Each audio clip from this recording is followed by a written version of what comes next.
Hello.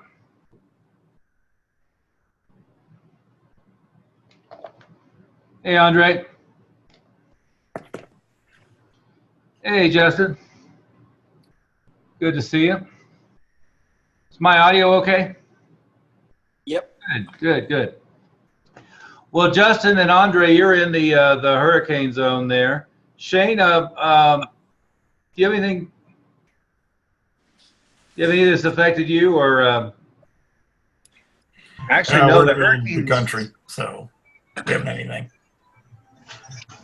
Yeah, I'm yeah, in, I'm in South Louisiana. We were more affected by Harvey than anything else, yeah. but it wasn't that bad in my area. It went west of us, and it really didn't impact us. A little minor flooding, a few spotty tornadoes here and there, but overall, it wasn't that bad. Sure. And Andre, you're in Fort Lauderdale. How'd Fort Lauderdale fare? Not too good. We had a lot of down trees and no power in most areas.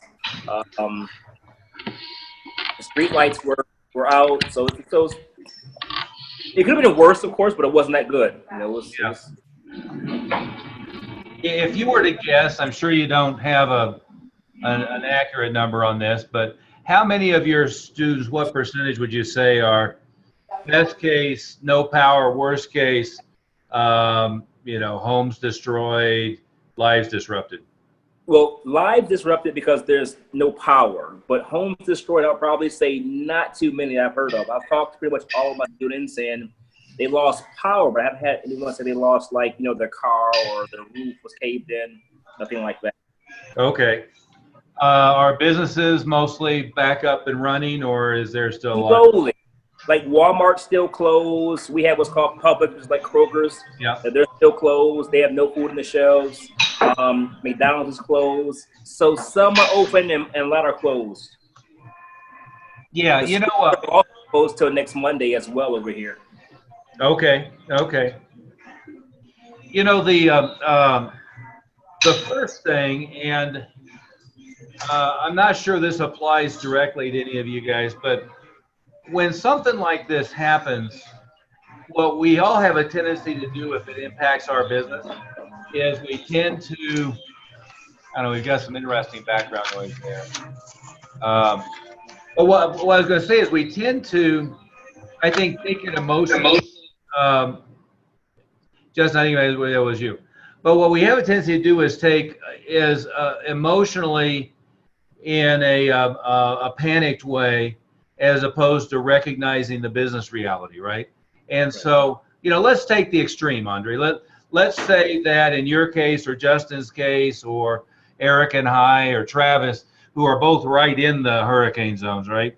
Let's say that all of a sudden you had a third of your students are unable to pay for a couple of months, right? Well, if that was in fact the case, which I'm not sure it will be, but if that were in fact the case, what you've got to realize is there's a ripple effect throughout the entire economy, right? And so what you end up in a situation like that is the public service company for the electric bill is negotiable. The phone bill is negotiable. The rent is negotiable. All those things are negotiable, right? And what we have a tendency to do, I think, is if you had a crisis, so you had a medical emergency, God forbid, or anything like that goes on, what we have a tendency to think is, I either can make my bills or I can't make my bills. I either have enough in savings to cover it or not. But we don't realize that all of the people that we're paying downstream are in the same boat, either at this time in case of the hurricane, or those situations happen, and most of them are enlightened enough to work with you. Does that make sense to you? Yes. And so if it were the case that suddenly you have a bunch of students that can't pay you, well, you're in this point, but it flows downstream as well, because it's the revenue from the students that are paying the ability to pay the landlord, to pay the mortgage, everything else.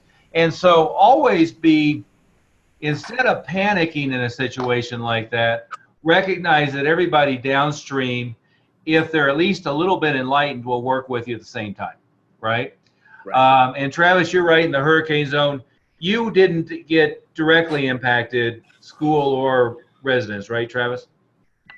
Right. Yeah, we didn't get any flooding at my home or at the school, luckily. But about a mile and a half down the street from both my home and the school, all the neighborhoods were flooded. So we got kind of dodged a bullet on that one. Yeah, yeah, and so part of what this and Kit just made a comment here. Kit, I assume you're on your phone, but the purpose of having business interruption insurance as well as flood insurance is to cover things like this, right? So it is a good point for you to go back and review your insurance coverages and ask yourself if the school had been flooded or hit by one of the tornadoes or the you know, the building roof ripped off or whatever, where would you have stood, right? So it is a good opportunity to go back and review business interruption insurance, right? Which is the insurance company then pays you for a portion at least of the revenue that would have been coming in. The second thing to take a look at is things like flood damage insurance and so forth. I had over the years, by the way, lots of flood damage. Usually the flood damage I have, which if you don't have it specifically covered, usually they won't pay, was burst pipes, sewage backed up from the space next door, stuff like that. I've also had it where, you know, the storm drain overflowed and flooded schools, that type of thing. You know, in Colorado, we have tornadoes and blizzards, not so much hurricanes, but you know, same idea, right? So let's talk about this in a couple of different ways. One of the things that happens when there's a major crisis around you, and I've dealt with here, like I said, blizzards and tornadoes and fires, but one of the things is look at how well Jim McIngvale, and he's right there with you, Travis, and you know, I wouldn't say he's a friend of mine, he's an acquaintance. When I did all the stuff, if you look at that first book, that 22 book, when I talk about everything I did with Chuck Norris and the Sidekicks movie, it was all done through Jim McIngvale. It wasn't done with Chuck directly. But if you look at what a great job Jim McIngvale has done, and if you're not familiar with what I'm talking about, just go Google it. Google Hurricane Jim McIngvale Mattress Mac. I did that, and he had national news coverage on CNN, Fox, Time Magazine, Newsweek, and I could go on for like ever on this. And basically what he did is he opened up his furniture store as a refugee facility early on, but then he became like the community hub for, I just saw him doing a live video yesterday, and Payless or somebody donated 20,000 shoes. So all of a sudden 20,000 pairs of shoes are at his gallery furniture, and they're distributing them as well as free water and so forth. But it's a marvelous way to look at the right way to react to disasters, right? The other story that I read recently, and I don't know if the numbers are anywhere near accurate, but you know, in direction, it's right way to think about it, is they were saying 40%, 35 or 40% of small businesses in Florida that were impacted by the hurricane will go out of business and never recover, right? Think about why that is. One is most of them were riding on the edge to begin with, right? Most small businesses are what could otherwise be considered walking dead. Is they're not like wildly profitable. They're just kind of eking along on a minute by minute basis anyway. So if something impacts them on a week or a month, they're gone, right? The second thing is, of course, is the insurance issue, is, you know, business interruption insurance, flood insurance, making sure, and I think where a lot of small businesses, a lot of people view insurance backwards is, see, insurance isn't for the little things that you can deal with. I mean, if somebody throws a rock through the plate glass window on the front of the school and breaks the front door, you know, I don't necessarily need to have insurance for that. But if we get hit by a tornado, hurricane, whatever, and are shut down for 5 months, well, that's something that I need to be covered for, right? If the school is destroyed physically, whether it's 2 foot of standing water in the school or whether it's the roof is ripped off, that's something I need to make sure is covered, right? In retail spaces, when you're on triple net, and Travis, with you now owning your building, is something you really need to make sure that you have a good conversation with a good quality agent, is make sure that anything that would be catastrophic that happens to that building, you're covered with, right? In retail, sometimes we make the mistaken idea that that's all covered in the shopping center or the the shopping center lease. And in reality, usually it's the roof gets ripped off, that's covered. Anything that happens within the demised wall of your space, which is, if there's drywall on the other tenant side, drywall here is the midpoint. Anything from the midpoint in is your problem, right? And sometimes even the roof is your problem. You've got to take a look and know that things like the air conditioning system, if the air conditioning system got ripped off, or the heating system got ripped off and it's gone, it's not in most cases covered by your retail lease. So you've got to go through a checklist for yourself and know by the lease, maybe by a conversation with the landlord or the property management company, what is covered, what isn't covered, what would be your responsibility, what wouldn't be your responsibility. Then things that you could handle out of petty cash, don't worry about, but things that would kill you, make sure that you're covered for that type of stuff. Does that make sense for everybody? The second thing is, Travis, what percentage of your students would you guess have been pretty dramatically impacted by this? Their home has 2 foot of water in it, or the business they're working in is closed, or out. You have a sense of that? Yeah, so far the number that have actually been flooded is not significantly high, but we do have a couple of schools that were flooded, so their kids are being forced to move down the street to another school, and some of the locations where people work have been flooded. So, some people are not working as much. And then we do have a small percentage who receive 2 or 3 feet of water in their home. Yep. And, they're just out of commission trying to figure it out. And nobody has flood insurance. It's just, you only need it every few hundred years. So very few of them actually have that. So they're not getting, some of them are working with FEMA and that deal, but yeah, we're doing some fundraising. We did like a free camp, just to try to alleviate some of the pressure so they can deal with, what insurance they might have or, the situation. But yeah, as far as who's been impacted one way or another, I'd say around 30% or so have some type of impact, whether it's their work, their home, or their kids' school situation. Yeah. Well, and Travis, you and I talked quite a bit last week about some of the things that you're doing with the schools and with the camps and so forth. Give everybody a little thumbnail, because you were already on top of it pretty well. Yeah, well, internally we did like a free camp for the kids for a couple of days, just so that the parents, all their kids were out of school, kids were going stir crazy, so we did that.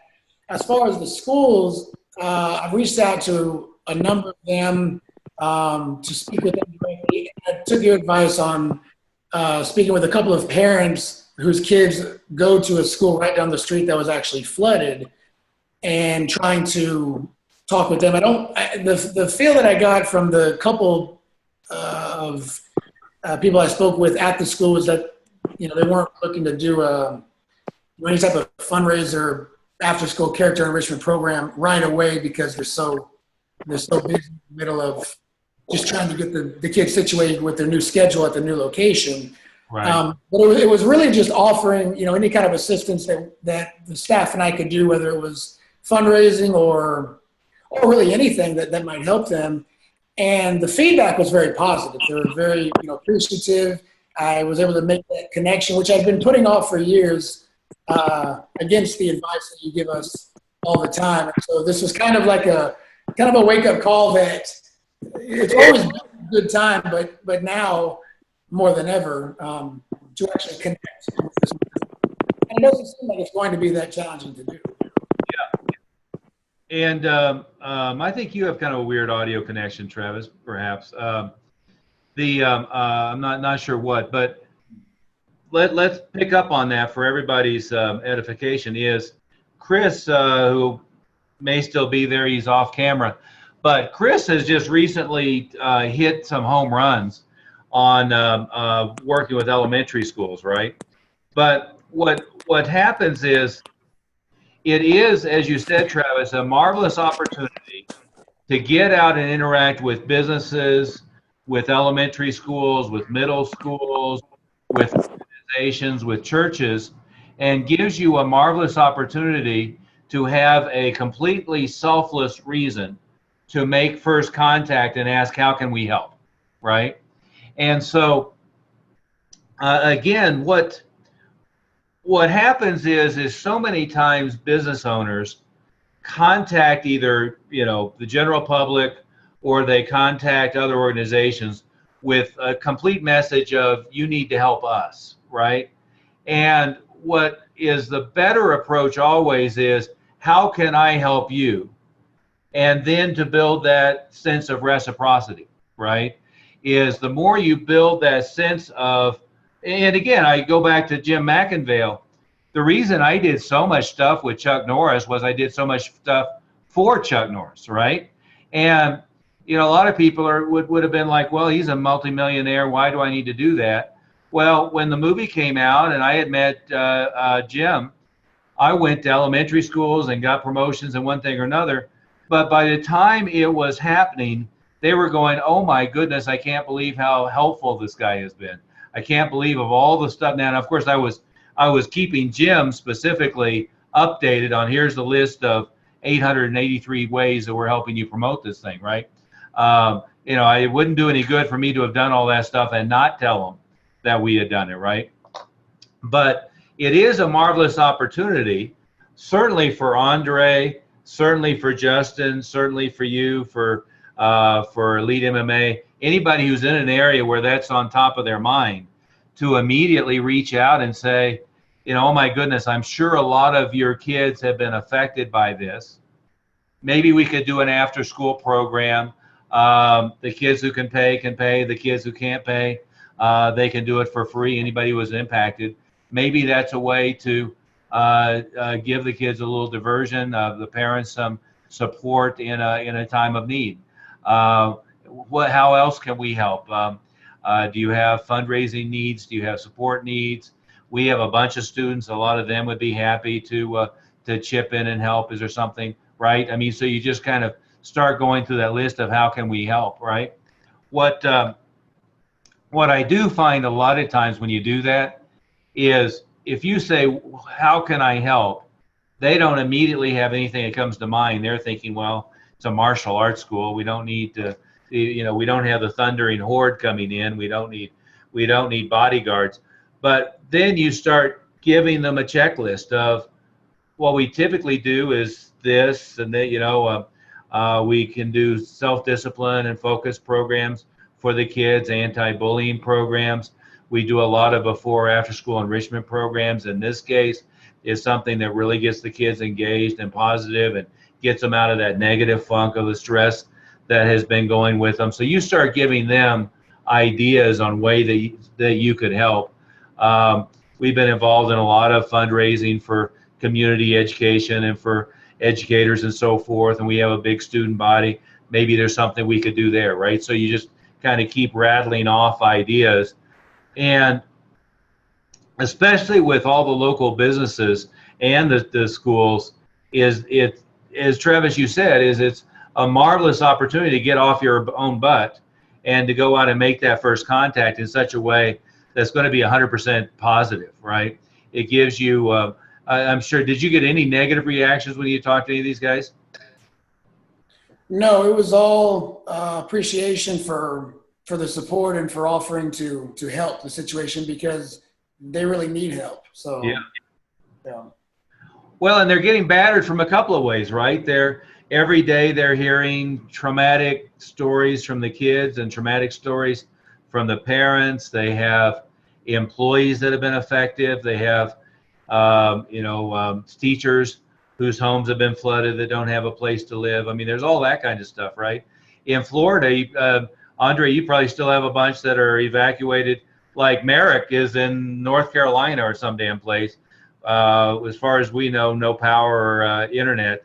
Bob is a seasoned Floridian, so he just kind of said, fuck you, Storm, and stayed put. And you've got what, one piece of wood missing from your fence, and otherwise it's pretty good? Yeah, one panel went down. Yeah, it's yeah. You kept the dog inside, right? So the Of dog course. is fine. Yeah. We're going to have to talk to whoever did that series of fish prints. They obviously don't know how a fish fits together. Sorry, what's that? Those fish prints on your wall. Uh-huh. It always bothers me the tail is going the wrong way and the head's going the other way for some reason. It's swimming that way. What's wrong? Fish can go either direction. Or they can come right for you. Okay.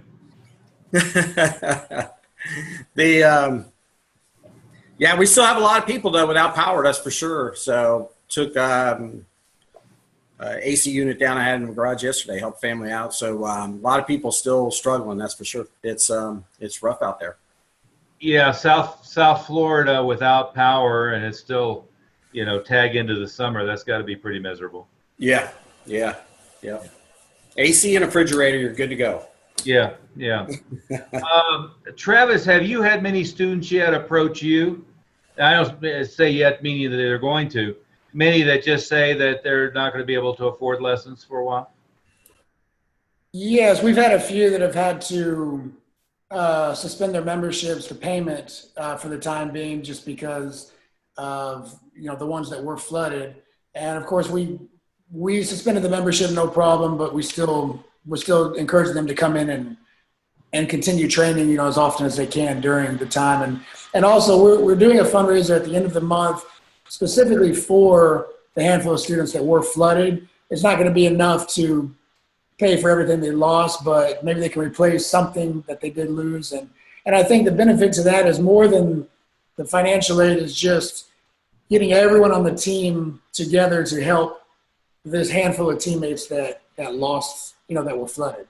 Oh, you're exactly right. And any little bit will help for the ones that have an impact. It lets them know that, the first thing that goes through people's mind when they're in that kind of situation is, nobody's stepping up to help them. It feels like they're isolated. And of course, in most cases, they're not isolated at all. They're surrounded by people, groups, organizations that are trying to help, but that's the initial emotional response. And everybody anchor in what Travis just said. If somebody steps in as a student and says, oh my God, my home was destroyed, the business I work at isn't there anymore, any of that kind of stuff, you don't have an argument about contract. What you do have is you have a mentor student teacher relationship about why they need to be consistent in their training, and why all the stress that's going on in their life will at least be in part mitigated by continuing in training. And then, with as far as the tuition, you be as helpful as is humanly possible, right? And if it were me, I would say, well, why don't we do 90 days with no tuition, and then 90 days with half tuition, and till you're back on your feet, and we can reevaluate something like that. That's contingent upon you're staying in class. You're not having this be one more thing that gets derailed by the storm, right? Does that make sense? So again, what you want to be is if you look at the PR, and again, I'm not making judgments on it, but if you look at the PR that Jim McIngvale got versus you look at the PR that Joe Osteen got, right? You want to be Jim McIngvale. And with Joe Osteen, a lot of people are out to get him, right? So they create negative press, whether it's deserved or not. But if you look at how Jim handled this, and he has a track record of doing that, you want to be that guy. You want to be the one, as you said, Travis, that's doing fundraiser for your students that are impacted, that's never having an argument about money with somebody who had an impact, but you are having a firm discussion as a mentor teacher about why mentally and emotionally. They need to be in there. And by the way, in some cases, you'll get repaid in full by the student. In some cases, they'll drop out otherwise. The ones that stay will be eternally grateful and will be that much more solid in the long term, right? So you want to always just keep that perspective in mind. And again, it's a marvelous opportunity to go have 100 conversations that start with, here's who we are, I wanted to see how we can help, right? And in most cases, you know, in some cases you may not come up with anything that would be helpful for them, but it gives you a no friction, immediate way to go have a conversation. In some cases to be eternally helpful, right? Think about this. If there's a local movie theater or there's a local business that caters to your clientele, they'd be grateful to have an email go out to all of your students and your prospects about, hey, you know, my favorite burger joint, Jim's Burgers down the street, they were closed for a week and a half, but they're open again. And I love them, and maybe you love them, but I wanted to let you know on Thursday they're having a reopening. So let's have Team Took go buy a cheeseburger and support them. I mean, stuff like that that seems a little silly, but would it help them? Absolutely. Is it any skin off your nose? No. Is it something that puts you in the stead of the good guys? Absolutely. Is it in your benefit for the other businesses in your area that are doing a good job, are honest and ethical? Let's keep that in mind. But who are doing a good job, that are honest and ethical, is it in your best interest to help them? Absolutely, right? So, you know, I mean, sure, I mean, you can get them to do flyers and lead boxes and stuff later. What you want to do right now is the conversation is, how can we help you? What's happening? Here's who we are. We have a big clientele. Is there something we can do to help? And have a lot of those conversations. Does that make sense to you, Andre? Yes. And you and Travis, more than anybody else, are in areas that got hammered, right? Right. So there's an awful lot of opportunity and good rationale business-wise for you to be out there knocking on doors and asking how you can help in any way, shape, or form. And Right. Travis, as you and I talked, when you get some big wins, don't be afraid of publicity, right? Don't be afraid of singing your own praises a little bit. Again, look at how much press Jim McIngvale has gotten. That's a good thing. It's not a bad thing. You don't want to be shy about it. So issue press releases and contact the media and stuff. And it is a good time that, you know, everybody in the community could probably use a free stress relief and a free self-defense course and that type of thing. Feel free to do all those things. Just be careful about leading with things that appear on the surface to be directly self-serving, right? I mean, be very careful about that. You know, I know here in Colorado, some of the crisis stuff that we've had was the theater shooting in Columbine. You know, I had people telling me we should be out doing, you know, active shooter things and self-defense. I'm like, there's no self-defense I'm going to teach anybody that would have been beneficial if you're sitting in the Batman movie and somebody starts firing off an AK, I think it was an AR-15, starts shooting an AR-15 in your direction other than duck, right? So I always felt like one is that would have been hypocritical, you know, because I could not picture a way that we would have really been particularly helpful in that situation. And number two is it would have been blatantly and obviously self-serving.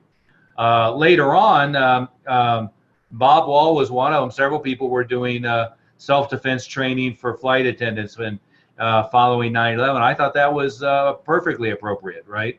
But it's the right time and the right place, and thinking of what the right thing to offer is, and not looking like you're just jumping on a bandwagon to be self-serving.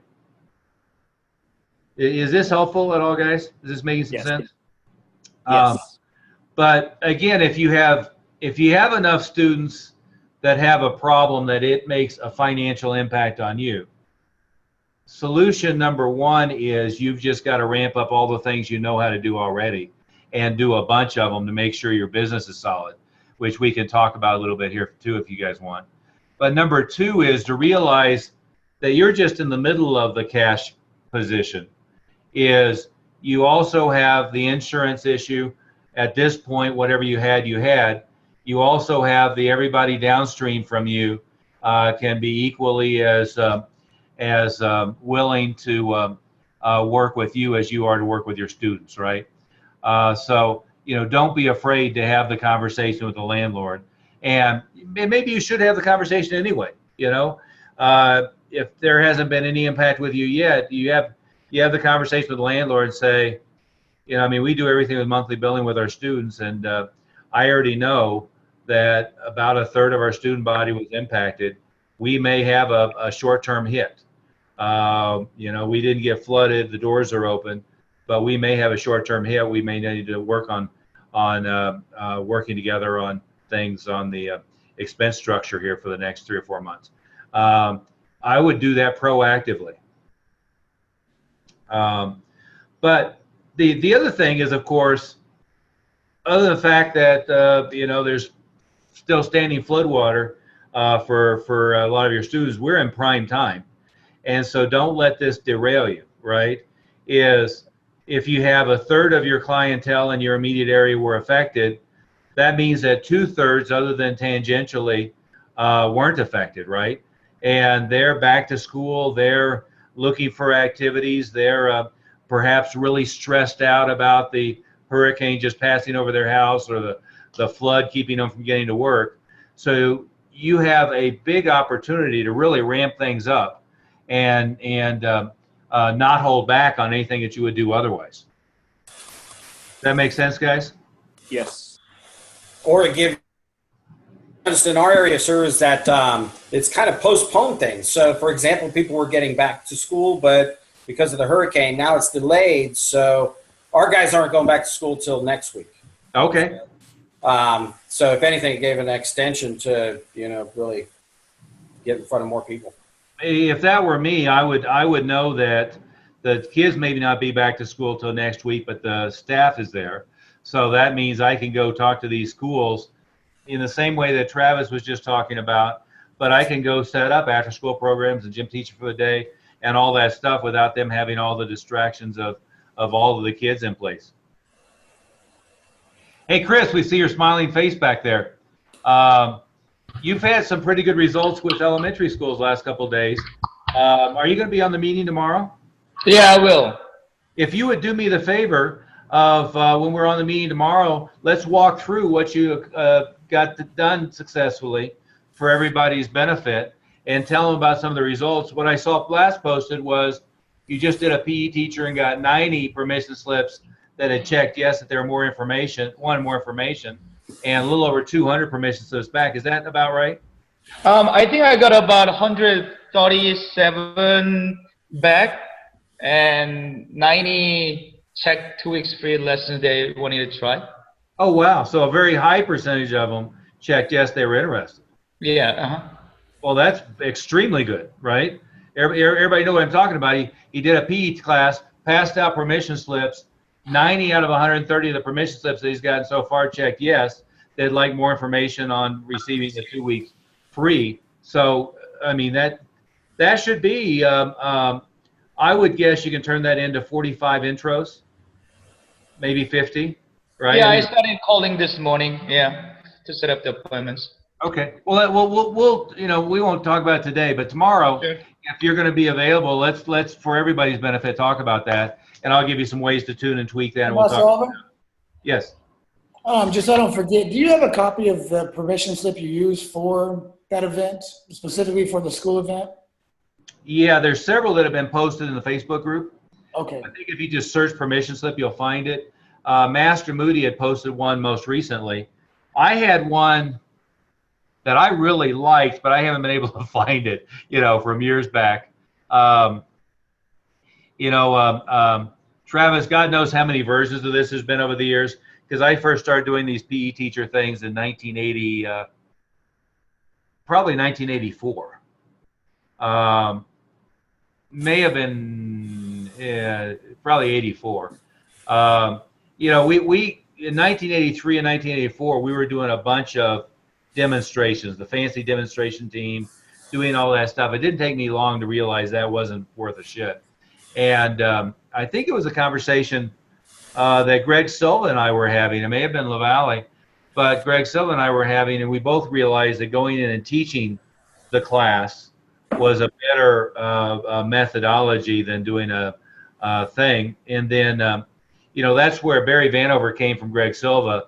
Barry got the idea of the school talks from Greg, but he never realized that the only thing that made it work were the permission slips.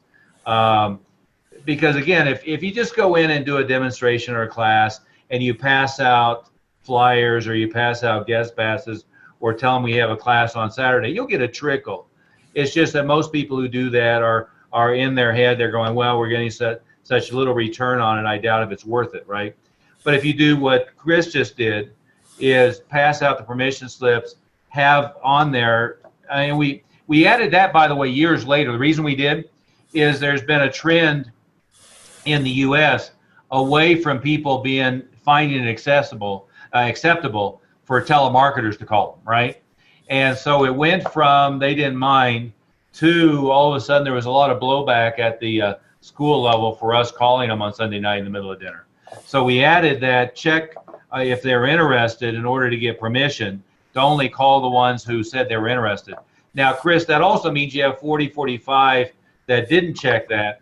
All of them are fair game for sequential, ongoing, forever direct mail. They're all fair game to send them an email. I just wouldn't pick up the phone and call them. And on all these follow-up mechanisms we do, we'll talk tomorrow about it, but an outbound phone call, well, a knock on their door followed by an outbound phone call is like most intrusive. I would say next is a text message. Least intrusive is an email because they get 150 emails a day, but is direct mail. Is very rarely does anybody complain because they got a postcard or they get a letter in the mail. So you can direct mail them, you know, just hammer them with direct mail with very little risk of blowback to the school. But calling them, texting them, I wouldn't do that. Unless they checked yes. And if they checked yes, you follow up with them. But Travis, yeah, if you just go search permission slips, there's several different versions in that Facebook group. If you don't find it immediately, text Bob and he'll find it for you. Was the one you were looking for, sir, the one Alan Ogle brought to the marketing boot camp? That's one of them. Yeah, I thought he had one you hadn't seen in a while. I'll see if I can find it. The one I really liked is I did it with that Chuck Norris ad. So we had one that had Chuck Norris saying, you know, karate is the best thing you do for your child, and then it had all the benefits that we were going to teach, and then it had the permission slip, and it had a line at the bottom about if you're interested in learning more about 2 free weeks and make an appointment, check yes. But I haven't. It's in some hard drive that's sitting in my storeroom, buried under 3 boxes probably. Yeah, I haven't seen that one. Yeah. It is a fine line, by the way. The one that Greg Moody posted is like the least promotional, the one that's absolutely unlikely to ever have any blowback. What I always do is I push the envelope, push the envelope, push the envelope. And the one that I liked was the furthest I figured I could get away with being a direct pitch for the school in the permission slip. So always think about it as there's a spectrum. And if you've just gotten your little nose in the tent to begin with, do the least promotional thing that's least likely to get objection. And then the more you get anchored in, you go more and more towards just fully blatant about it. Does that make sense? And again, I'm not suggesting any of us should ever be shy about promoting our school or our program. I just don't want them to object to the degree of marketing early on. Right? Well, anything else that we should cover right now in kind of dealing with this? I mean, what you end up with is don't get the idea that your entire market has evaporated during a rebuilding stage. Most of everybody in your market are going to be more like Bob, who watched the tornado go by and it was a little bit of a disruption. And, and hell, even for us, I mean, we have our tech guy is still fled to North Carolina, and Jeff Smith is still recovering from a softball in the eye. But, life goes on, and you keep getting everything that's happening. And from a marketing standpoint, you may have to do twice as much stuff to get the same results, but you all know 4 times as much stuff as you're doing, right? So you've just got to double down, triple down, quadruple down. And it's not a time to lay back. It's a time to really go balls to the wall on everything you already know how to do that you probably haven't been doing. Does that help? Yes. Justin, any questions? Is this helpful for where Louisiana is? Actually, it's very helpful. We get hurricanes on a regular basis. Last year, we had a massive flood from just 4 days of solid rain. Yeah. A lot of people had a lot of damage, and people are still recovering from that to this day.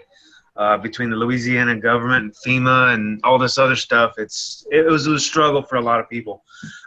Where I'm at, that's actually on the other end of the city that we live, or the metropolitan area that we live. So I was never directly affected by that. But at the same time, it wouldn't take, another year or two, or even sometime later this season, one comes up the chute, hits the middle of Louisiana, there's going to be a lot of people affected. Yeah. Actually, we have one school, as part of my affiliate, that was affected in Houston, and we have another one in Tampa, matter of fact, that was affected directly also. So these are things that I can also possibly share with them, sure. As well as, with myself. Now, I will say this, and I know business is business, so I'm going to say this, and this, y'all can think I'm a dick or whatever, but it's what it is. What is the option, because we got other schools that are closing, like you said, some are marginal, some are barely staying open. What's the potential of being able to recruit those other students from those other schools, especially being same style or anything else like that?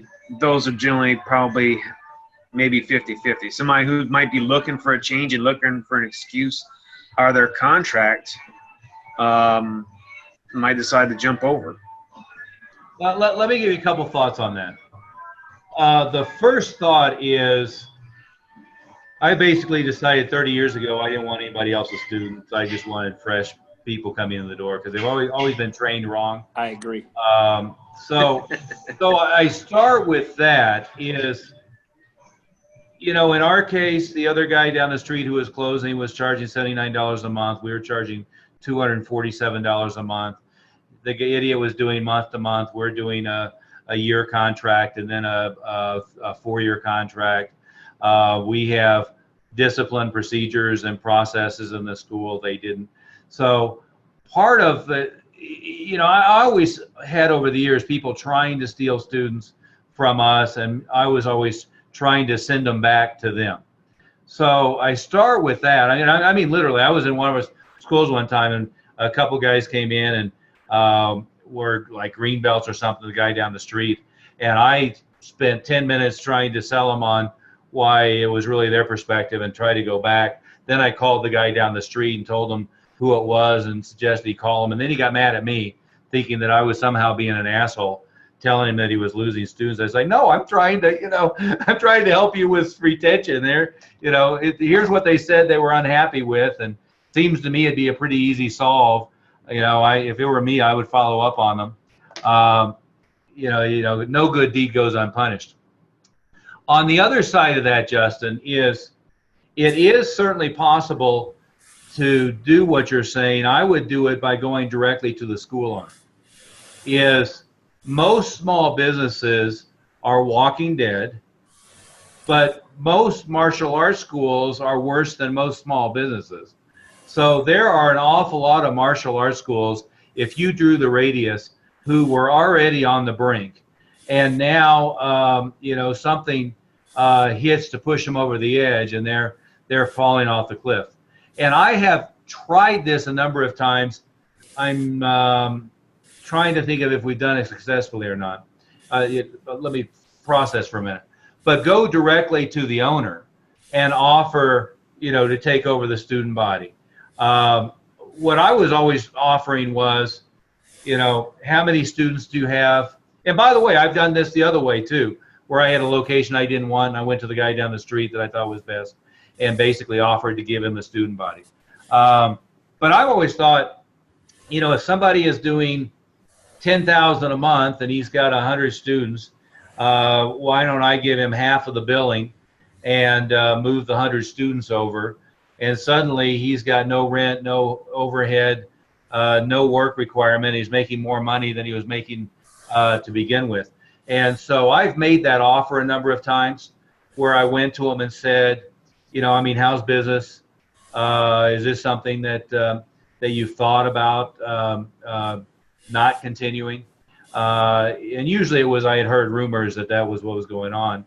Well, if that's something you're thinking about, why don't we work something out where you could transition them into us? And, how many students do you have? How much is coming in now? What if I gave you half the revenue for bringing them over, and we kept half the revenue for providing service? Of course, the only reason I wanted them is to be able to renew them, right? So you can do all kinds of deals like that. I don't think it would be worth your while at all to try to do marketing aimed at other people's students, to try to get them, because then what you get is you get all of their pain in the ass asshole students who are looking to jump ship and come to you, right? When I had people who did that with me, I always explained to my staff, I said, it's like the old thing with the wolf and the deer herd. The wolf, going at the deer herd is beneficial for the deer herd because it gets the ones that are sick and dying, right? And the guys who manage to poach somebody from me, they pretty much only poach the ones who are already a pain in the ass, right? Who are already not necessarily singing our praises. So if they were willing to jump ship, I wish we had pushed them sooner, right? So it lets you know who you should have executed already, but maybe didn't know. Does that make sense to you, Justin? Yes, it definitely does. Yeah. When you put it in that state, absolutely. Yeah. And frankly, there's an awful lot more market around us than the other martial arts schools. Problem is, also is whatever have hit already. It's a lot easier to go after that cold market. But if you could do a deal where you get 100 at once, right? Travis could go to every guy who's teaching Brazilian Jiu-Jitsu or Muay Thai or who's MMA or boxing, and he could probably make a few deals like that, and it would probably be fine. Andre, you could probably make a few deals like that. I would think it has to be, what their target audience is and what they were teaching has to be somewhat congruent with what you're doing. Otherwise, I wouldn't have gone to, the hardcore MMA guy when we're running a character development for kids and family program and try to integrate that. That would have been bad. In fact, we did that. Our biggest failure as a franchise was a Krav guy in Phoenix. So we integrated. They had 2 locations, and they could just never get the picture of what we were trying to accomplish. We figured out pretty early on that from the franchise side, we weren't even willing to talk to anybody who wasn't already pretty close to a good fit. Does that answer your question, Justin? Yes, actually, it does. Thank you. Probably worth having the conversation with, Draw the Radius and with a few of them. What I did find having those conversations, and we took over some schools over the years. I probably had, 30 different school owners call me wanting me to buy their schools. I think only one time did I actually take over a school owner with maybe $1 was changed hands. They really don't have anything worth selling. And in all the cases when people called me to buy their school, I was always nice about it and tried to find somebody who would want it, because usually I didn't want it. But that same conversation can be had the other way, which is, why don't you close the school and let's move the student body over? It is, by the way, kind of a funny conversation when I tried to do the same thing in reverse. I had a school in Boulder, Colorado, and I had 5 schools in Denver Metro, opened a school in Boulder. I perceived that Boulder was just an outlying suburb of Denver. In reality, they had their own newspaper, different mindset. None of my marketing that was working in Denver was working up there. And it was another 20 minutes from my closest school, so it was adding a major pain in the ass factor to me. And so I had a school that was doing about $20,000 a month, and I said, I'm tired, done with it, one out of it. Went to the guy down the street and made the same offer in reverse. But really, I said, I don't want anything. My lease is up. I just want to have a good service for the students. Here's the deal. I'll transfer 100% of the billing to you. We'll do everything that we can think of to make it a smooth transition. And the only thing I want you to do is the ones that are paid in full for a year or 4 years, you teach them as well. I figured out pretty quickly that he was doing $2,500 a month. I was doing $20,000 a month. And I was going to give him $12,000 a month in billing, and he wouldn't do it. And he told, no, I swear to God, he wouldn't do it. And I was told later on by the previous owner of his school that he didn't believe me. Why would anybody walk away from a school that was doing that well? And at the time, that school was like half or a third of what any of the others were doing, and the pain in the ass factor made it irrelevant to me, right? So I couldn't get him to do it. It was the craziest thing, but it's just the way that people's minds work. Does this make sense to everybody? Yes. Okay, so some takeaways are, it's a marvelous opportunity to go talk to every organization, nonprofit, for-profit, schools, churches, and ask what you can do to help. And by the way, go be very helpful. It's a marvelous way to get their foot in the door for Gym Teach for the Day, after school programs, all that kind of stuff. But don't go looking like and don't go being self-serving. Go out there to being truly altruistic, right? The next thing is, remember, you're just in the middle. When you have students that have problems, don't let them quit training. Do be flexible on money, right? And don't be an asshole about it, right? It's not the outcome they're going to remember, it's how you dealt with them, right? Is the conversation is, oh, I didn't know that you were affected that badly. We are going to do a fundraising event. Anything that we can do to help. Oh, your employer is out of business. Well, we have a bunch of employers who are students and a bunch of people who are employees of some of the other companies. Can you get me a resume, and we'll help with that and help you network. And by the way, what is it you're looking for? Well, I'm a programmer. Well, I know that we have this person and this person and this person. Why don't I connect you? And if they don't have something, maybe they can help you find a path. You know how that conversation goes, right? So you're helping them look for a job. You're helping them look for reputable contractors. You're helping them look for volunteer labor. You're also making sure that they know that they have a friend, that they have a family, that they have somebody who's in their corner. And when it comes to finances, not only are you not pitching an argument, you're actually going further out of the way to help them than they thought you would, right? If they ask for this, give them this. Does that make sense? So and by the way, that doesn't mean it's not going to screw up your finances, right? If you've been doing massive and abundant cash flow, you should have big savings. That's always the goal. You should have insurance, but if you don't have insurance and you don't have big savings, that whole thing has to flow down the stream. And any landlord who's at all tuned in, they're going to know that they're going to have tenants that were really sincerely and directly impacted. They're going to have to be flexible. By the way, most of them have deeper pockets than you do, right? Or at least they have more cushion than you do.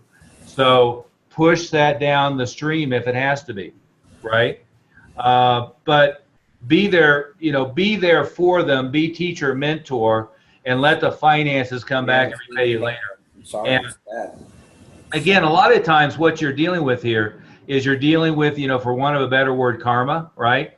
If you're putting it out there and you're being sincere and honest and helpful and altruistic, What is that? It's going to come back to you, right? Bob, I'm going to mute you since you're on a phone call. But if you're being sincere and honest and helpful and worthwhile, it's going to come back to you now or later. And if not, it comes back to you in just the emotional satisfaction of helping them, right? And by the way, don't forget, expect no gratitude. You'll never be disappointed. Many of the ones that you go on to help will, in fact, stab you in the back down the road.